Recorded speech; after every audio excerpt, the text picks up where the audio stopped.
Hi everybody, welcome to my homestead and welcome to my channel. My name is Jared.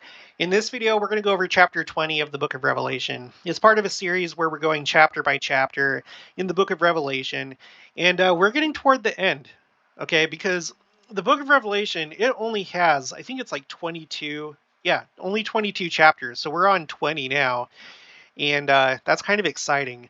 And there's been a lot that I've learned. I hope that you have too.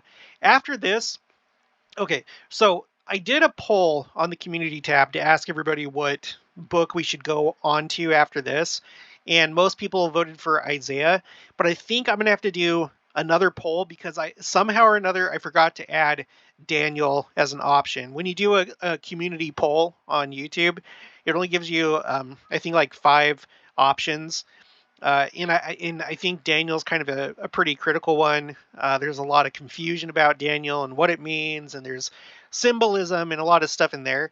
So I'm going to go ahead and do a new poll just to make sure, and then after that, I'll just go with whatever people vote for.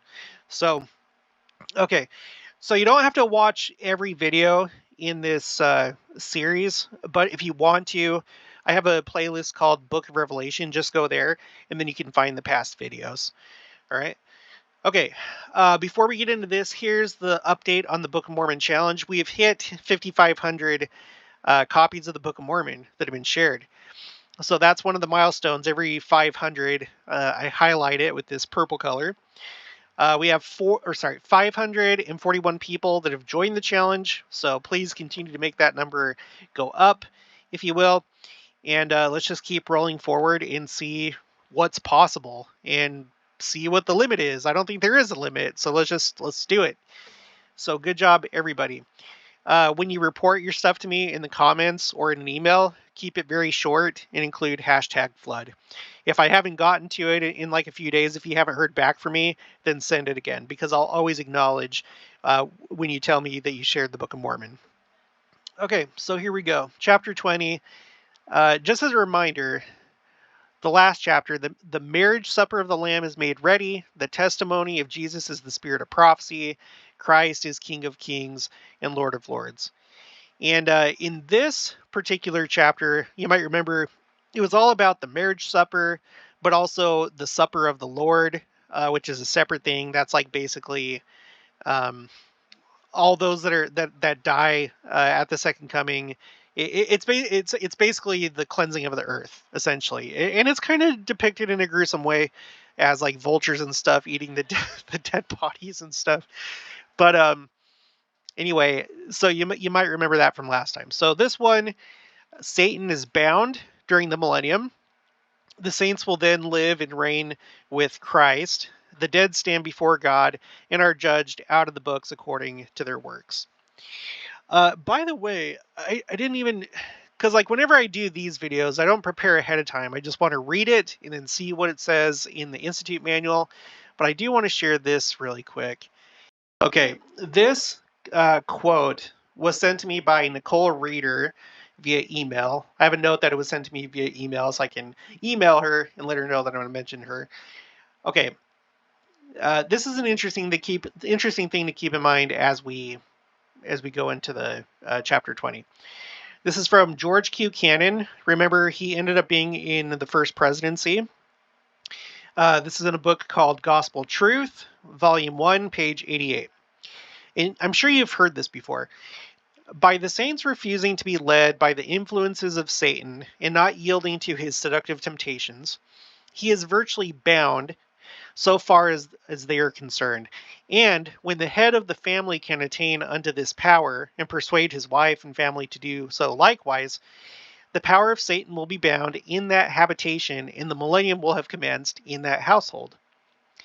So, and of course, this could go the other way. It could be the wife that persuades the husband to avoid contention and live more righteously. But that's an interesting thing. You know, a lot of us are tired. A lot of us just can't stand this world anymore. But we do have a safe place, and that place is in the home. And we can start living the millennium right now in our home by avoiding contention, letting the Spirit be here, getting rid of filthy things that probably shouldn't be in our homes. usually things having to do with entertainment and pop culture and stuff like that. So that's a really interesting and a neat idea. Okay, so let's get back to it. Okay, so Satan is bound during the millennium. The saints will then live and reign with Christ. The dead stand before God and are judged out of the books according to their works. Okay, verse 1. And I saw an angel come down from heaven, having the key of the bottomless pit and a great chain in his hand. Remember, this idea of the bottomless pit and the angel and stuff, this comes from earlier in the book of Revelation. And it has to do primarily, it's not like a literal bottomless pit or anything like that. It's basically that time when Satan has power. When he has power over the kingdoms of the world and the governments and people and culture and stuff like that. And interestingly, the Joseph Smith translation clarifies that uh, this angel, quote unquote, does not have power of himself to open the bottomless pit. He's allowed a certain amount of time. And when I say he, I just mean Satan and his followers. They're allowed a certain amount of time, but they don't have control over it. Okay, verse 2. And he laid hold on the dragon, that's Satan, that old serpent, which is the devil and Satan, and bound him 1,000 years, and cast him into the bottomless pit, and shut him up, and set a seal upon him that he should deceive the nations no more, till the 1,000 years should be fulfilled. And after that, he must be loosed a little season. Which, you know, that's going to be a really interesting time. After having gone through 1,000 years of enjoying peace and righteousness and stuff like that, what is that even going to look like 1,000 years from now? Are you kidding me? Like this is like one of the more abstract and hard to imagine things for me when I think about the end of the millennium between um, that little period of time, that little season where Satan has power again. It's so weird. Okay, and I saw thrones, and they that sat upon them, and judgment was given unto them. And I saw the souls of them that were beheaded for the witness of Jesus and for the word of God, in which had not worshipped the beast, neither his image, neither had received his mark upon their foreheads or in their hands, and they lived and reigned with Christ 1,000 years. Um, and by the way, I've talked about this a few times, but Brad Wilcox last year in February, he uh, he was at a fireside, and somebody recorded it, which they shouldn't have recorded it, but I'm glad that they did, because he talked about a lot of really interesting things, including the idea that in the millennium, Israel is the government, right? That the 12 tribes and what tribe you're a part of is really going to come into play. I mean, it does here now. It's always important, but there's going to be like a new way that everything is implemented during the millennium, and you'll have certain assignments essentially according to what tribe you're in. It's a really interesting thing. I'm going to try and like look up, because I don't think that he would have just like come up with that on his own. There's probably something somewhere that we could find that would maybe give some more information about that, but that's an interesting thing to think about. And he used the analogy that the world, you know, is kind of it's like a cruise where you have all these people drinking and dancing and being immodest and doing whatever, and the crew of the ship is like, well, why can't I do that? And it's because you're the crew of the ship. There has to be somebody that's directing things, somebody that's sober, somebody that, um, is getting paid. They get paid to do that, and it's probably not like the perfect analogy, but it is an analogy that's pretty good. Just that, it's Israel's job ultimately to look for and care for the world, and to spread light and goodness to all the world, and ultimately to have the power, priesthood power, and that power is going to be supplemented during the millennium with political power. It's going to be a very interesting time. Okay, verse 5. But the rest of the dead lived not again until the 1,000 years were finished. This is the first resurrection.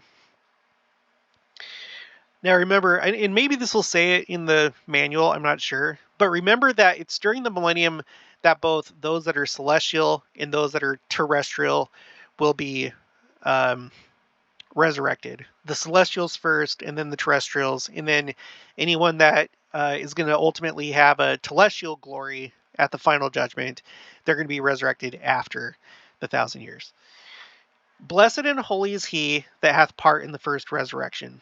On such the second death hath no power, but they shall be priests of God and of Christ, and shall reign with him 1,000 years. And when the 1,000 years are expired, Satan shall be loosed out of his prison, and shall go out to deceive the nations which are in the four quarters of the earth, Gog and Magog, to gather them together to battle. The number of them, the number of whom is as the sand of the sea. So this is an interesting thing here because it mentions nations. And this is something that I haven't really been able to pin down. Uh, Christ is going to rule the world. But there are a lot of times where there's language in the scriptures that seem to indicate that there's still going to be nations, although they'll be subject to Christ. And I don't know what that's going to look like. One person suggested that it's going to be, what we have now, wards and stakes and maybe larger units of the church. I don't know. Um, I've proposed the idea that maybe that's what the United Nations is for. It's kind of like a forerunner, or it's an, even though it's being wielded right now by secret combinations and people that don't have your best interest at heart. Uh, it seems like that'll probably be handed to Christ. I would assume it's very handy to have that already set up, and then kind of function that way or transition that way. I don't know. I don't know how it goes, but whatever the case, it talks about nations here toward the end of the millennium. And then it's interesting that it doesn't say how long this short season is. Is the short season, what? Is it like 10 years? Is it 100 years? Is it 200, 500 years? What's the season? I don't know. I don't know. Um, and I'm pretty sure there's no answer to that. That it hasn't been revealed yet. Another thing, Gog and Magog, people get this confused a lot. They don't realize that there's two, uh, Gog and Magogs, essentially. Let me click on this. Hopefully it takes us to the Bible. No. Let's go to the Bible dictionary. Okay, I'm going to have to zoom out. Libraries, scripture, study helps, Bible dictionary. I'm pretty sure it's under this. Go down to G. Gog. Okay. So there's a few uses here. Gog, the first one is the first one is a Reubenite in Chronicles 5:4. It says the sons of Joel, Shemaiah, his son, Gog, his son, Shimei, his son. Okay, so it was somebody in the tribe of Reuben, I guess, whose name was Gog. But that's not what we're talking about. And then number 2, king of Magog. So Gog is a person, Magog is some kind of nation or alliance. It's some kind of political power of some sort. Okay, king of Magog, whose invasion of Israel was prophesied by Ezekiel. The prophecy points to a time when the Gentile nations of the north would set themselves against the people of God and would be defeated and led to recognize Jehovah as king. All this appears to be at the second coming of the Lord. Okay, so you see, there's the first Gog and Magog, but then look, another battle called Battle of Gog and Magog will occur at the end of the 1,000 years, which is described by John in the verses that we're reading right now, and also in D&C. Let's read that, shall we? Okay, I'm going to zoom back in. Okay, this is section 88, starting in verse 111. 88111. And then he shall be loosed for a little season, that he may gather together his armies. And Michael, the seventh angel, even the archangel, shall gather together his armies, even the hosts of heaven. And the devil shall gather together his armies, even the hosts of hell, and shall come up to battle against Michael and his armies. And then cometh the battle of the great God. And the devil and his armies shall be cast away into their own place, that they shall not have power over the saints any more at all. For Michael shall fight their battles, and shall overcome him who seeks the throne of him who sitteth upon the throne, even the Lamb. And this is the glory of God and the sanctified, and they shall not any more see death. So, okay, so there you go. There you go. This is at the end of the millennium, and the final Gog and Magog is being described here in Doctrine and Covenants. All right, continuing. All right, and they went up on the breadth of the earth, encompassed the camp of the saints about, and the beloved city, and fire came down from God out of heaven and devoured them. Okay, so again, this is at the end of the 1,000 years. So you have fire coming down from God out of heaven and devouring them. That's how that one seems to end. Okay. And the devil that deceived them was cast into the lake of fire and brimstone, where the beast and the false prophet are, and shall be tormented day and night forever and ever. And I saw a great white throne, and him that sat on it, from whose face the earth and the heaven fled away, and there was found no place for them. And I saw the dead, small and great, stand before God, and the books were opened, and another book was opened, which is the book of life, and the dead were judged out of those things which were written in the books, according to their works.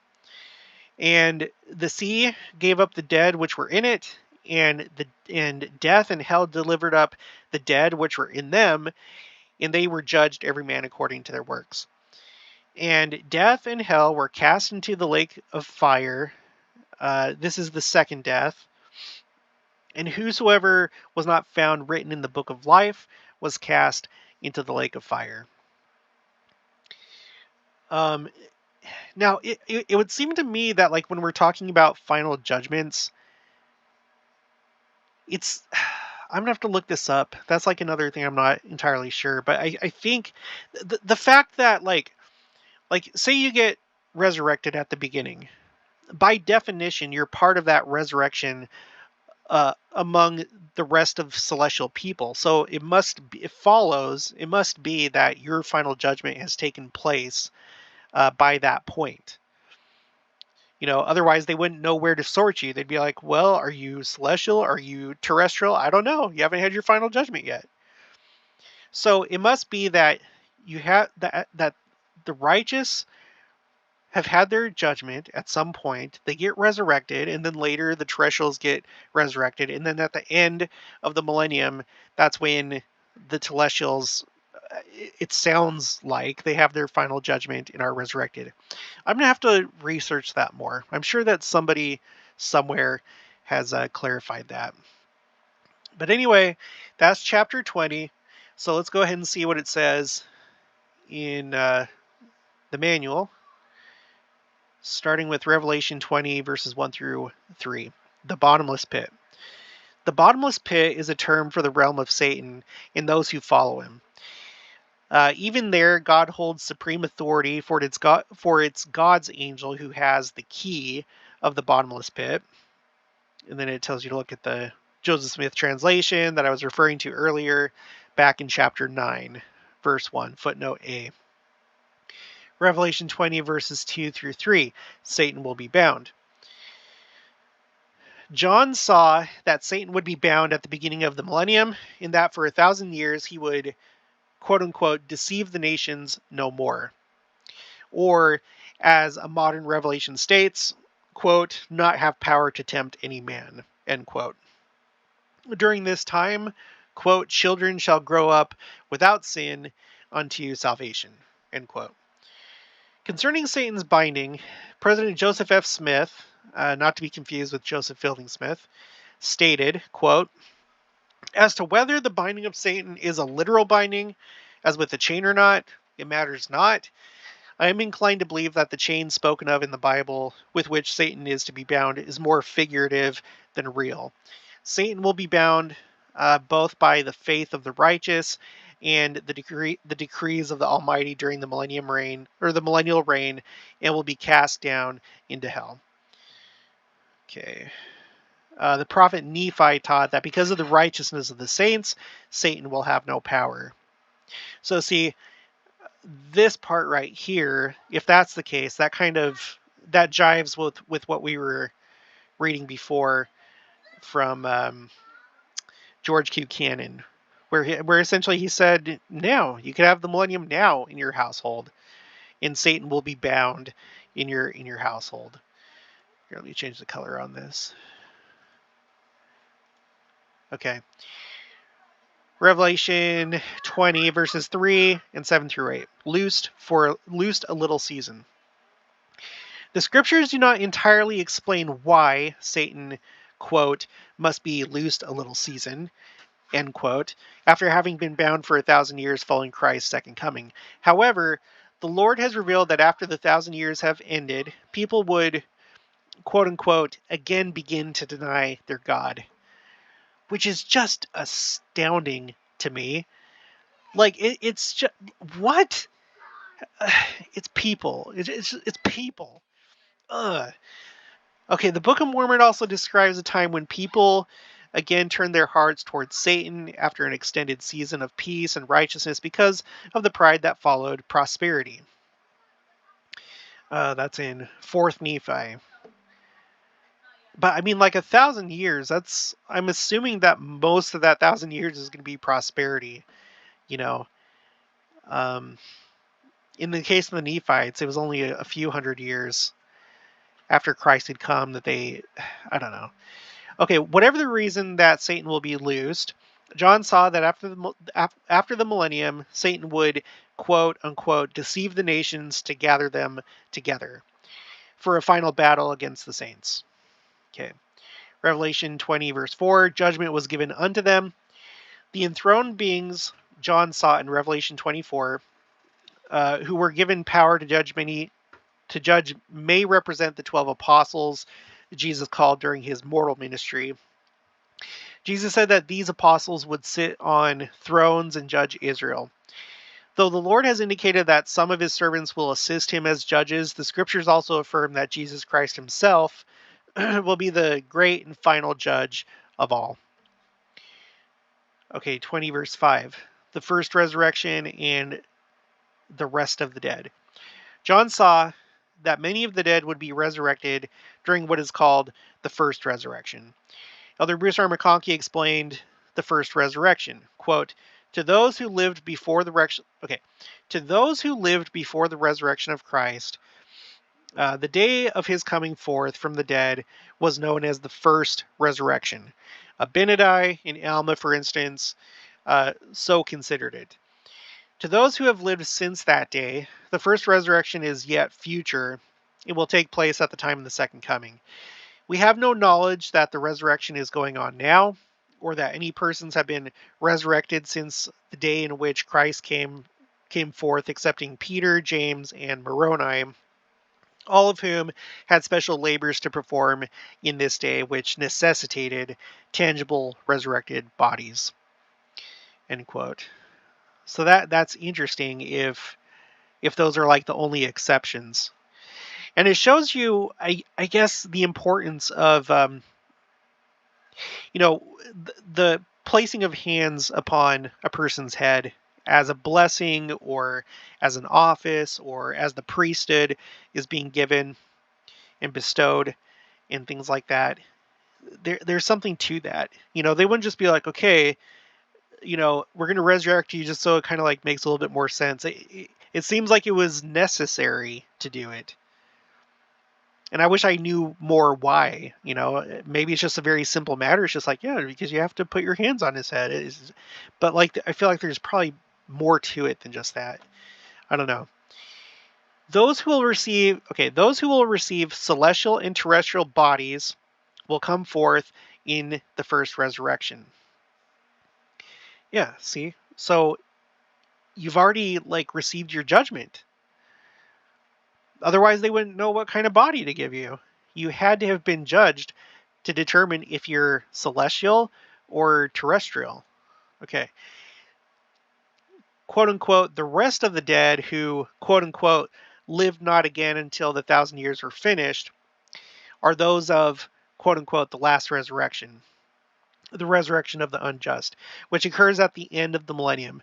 This resurrection will include those who will inherit a celestial glory and those who will, quote unquote, remain filthy still, meaning the sons of perdition who inherit no degree of glory, but, quote, go away into the lake of fire and brimstone with the devil and his angels, end quote.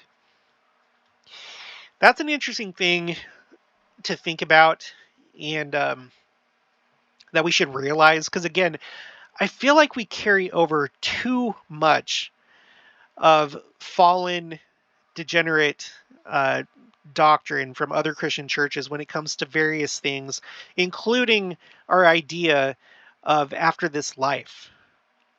Because whereas the rest of Christianity is just like two places that you go, it's either heaven or hell. And hell is a terrible place forever, just never ending torture forever. But that's not the way that we view things. Virtually everybody goes to a heaven-like place. In fact, that's what somehow, for some reason, that's why certain critics of the church uh, view us like as odd, or like it's like heresy that we have like what they call a 3-tiered heaven. Because essentially the celestial glory is way better than where we're living right now, and it's a glory. So everybody is going to end up in a good place. Maybe not what they could have. They didn't realize their full potential.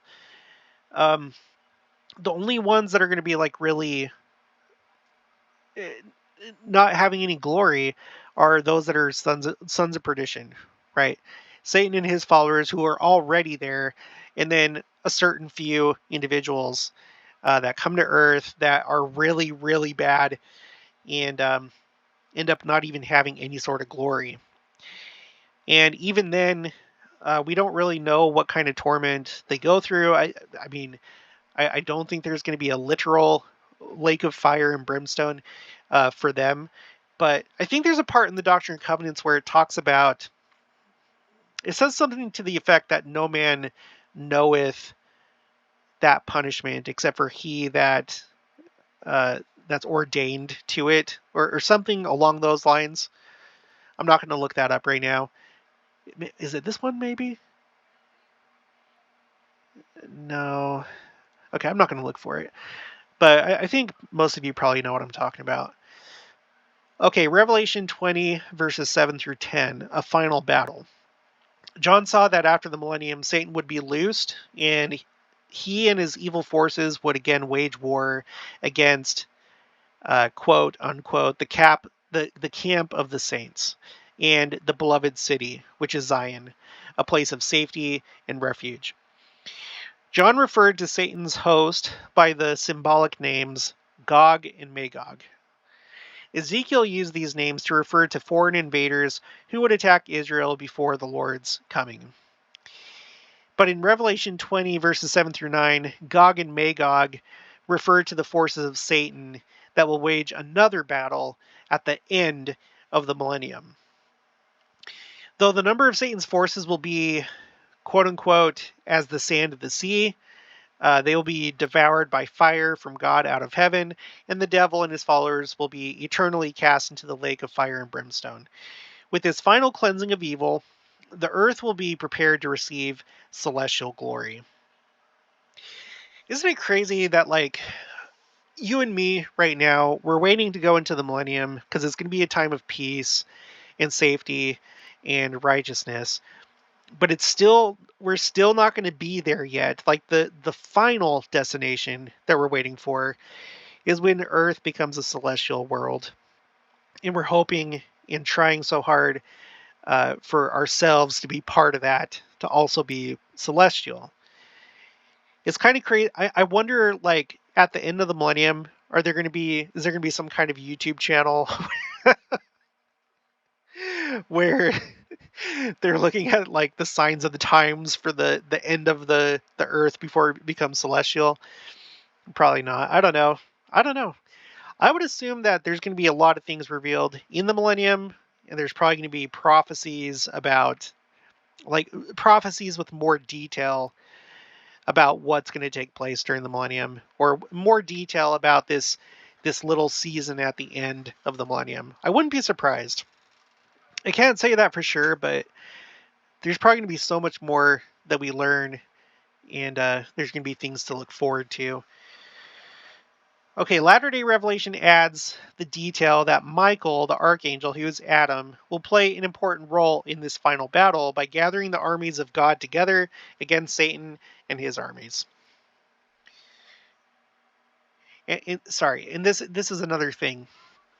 It's not really clear to me if this is referring to simply like spiritual warfare, or if it would be both spiritual and temporal warfare, because after having gone through 1,000 years of not having weapons, like, what if there's going to be like a literal war?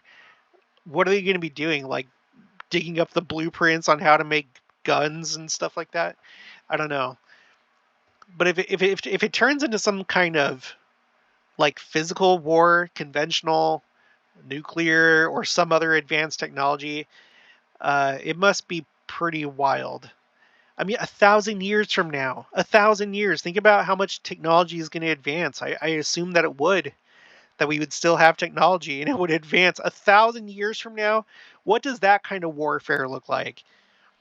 Are we going to have AI still? It's craziness. It's crazy to think about. Revelation 20, verse 10. What is the lake of fire and brimstone? The Old Testament describes the destruction of the wicked cities of Sodom and Gomorrah by fire and brimstone from heaven. In the book of Revelation, fire and brimstone symbolize the destruction of ultimate abode of the wicked. President Boyd K. Packer of the Quorum of the 12 Apostles explained, quote, "The prophets speak of the gall of bitterness and often compare the pain of guilt to fire and brimstone. Brimstone is another name for sulfur. The lake of fire and brimstone, ever burning but never consumed, is the description in the scriptures for hell." End quote. The prophet Joseph Smith taught, from Teachings of the Prophet Joseph Smith, page 224, "A man is his own tormentor and his own condemner. Hence the saying, they shall go into the lake that burns with fire and brimstone. The torment of disappointment in the mind of a man is as exquisite as the lake of burning with fire and brimstone." Okay, verses 12 through 15. Judge according to their works. The final judgment is part of God's plan of salvation. John saw the day when all God's children would stand before Christ to be judged out of those things which were written in the books. These books include the Book of Life, for one. Number two, church records that record the saving ordinances and perhaps other actions of faith and devotion. Number three, the scriptures, which contain the standards and commandments by which we are to live our lives and by which we will be judged. In addition to these books, the books, quote unquote, might also refer to other sources of light and knowledge that were available to people during their lives. Okay, the prophet Joseph Smith taught, quote, God judges men according to the use they make of the light which he gives them, end quote. He also explained, quote, the Lord will award judgment or mercy to all nations according to their several desires, their means of obtaining intelligence, the laws by which they are governed, the facilities afforded them of obtaining correct information, and his inscrutable designs. End quote. And that's the end of it, it looks like. And you have to think, I've actually often thought of, for example, the country of India. They are predominantly a Hindu country, and Hinduism isn't really, if you didn't know, it's not really a unified religion. It's like it's kind of like a category by which you take all these different like religious philosophies, religious cults. And when I say cult, I'm using it in the sense of like, in like a scholarly sense, like smaller communities of like specialized beliefs, um, maybe rigid beliefs compared to other um, sects and stuff like that. Anyway, it's predominantly Hindu. And then you also have some Buddhism, of course. Buddhism essentially started as Hinduism. It basically branched off into a really large branch of religion. And then you also have Islam that's practiced in different parts of the country. You also have Sikh. The Sikhs are here as well. So you have a lot of like non-Christian religions, right? And we know that God gives light to all.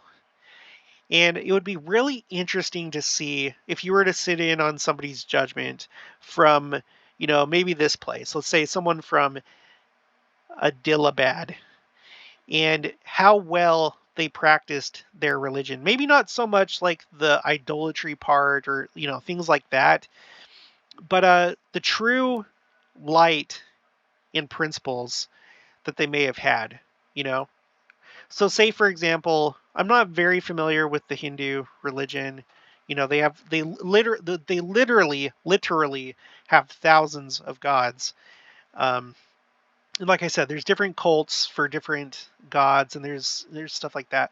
But you have to think, like, if you're of the belief, if you're like this person right here, this dude, if you're him and you believe that divinity is within this like statue, or this god with like blue skin and 8 arms or whatever, if that's what you really truly think God is, then I'm pretty sure that the Lord would hold you accountable to act according to your best knowledge. If you're supposed to like give some kind of like sacrifice to that God, like,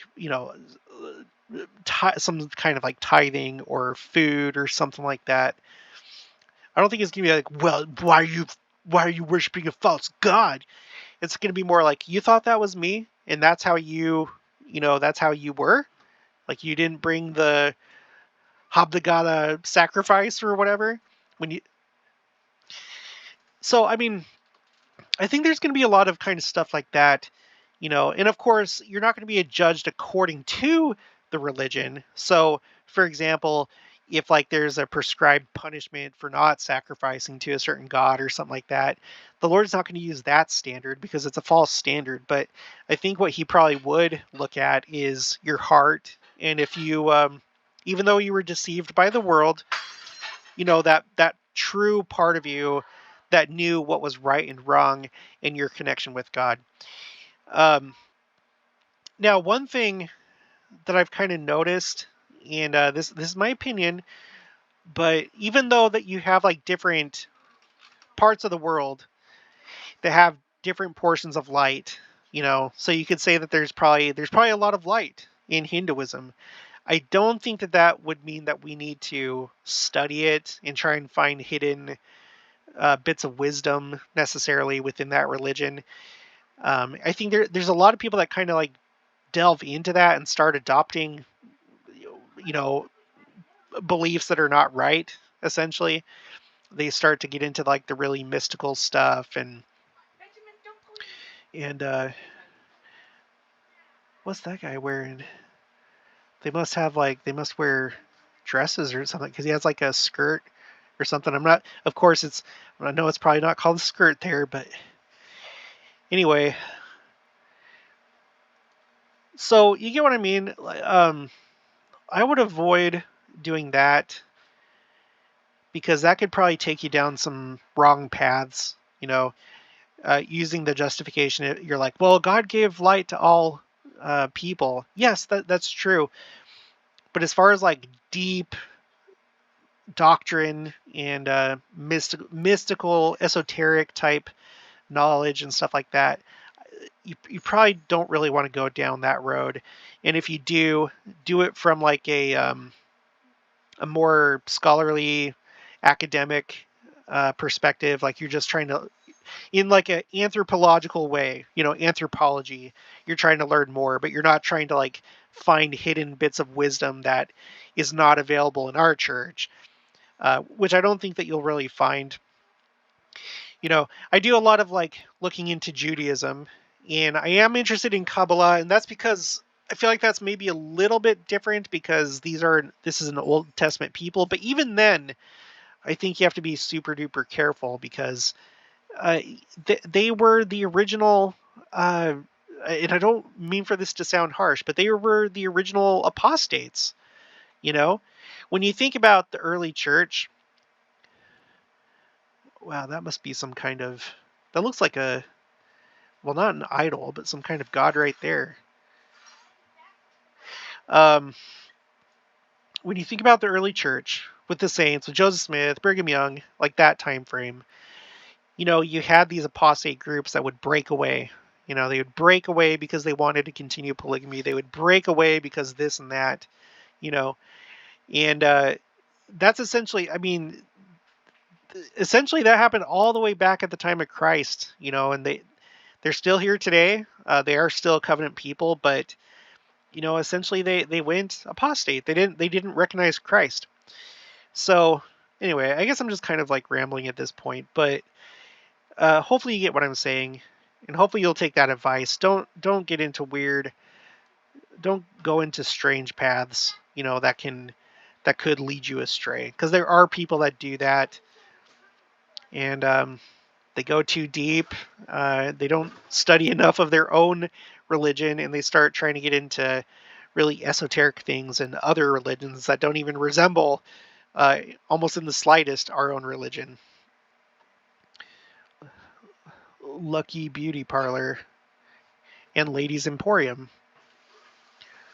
Strog V Traders, wholesale products and lubricants, batteries. Okay, that kind of. Okay, lubricants, batteries, and tires. Oh boy. Okay, let's just keep going on. I would like to visit a place like this. I love Indian food. Have you had Indian food? If you have, put what you like in the description below. I really like their spices. I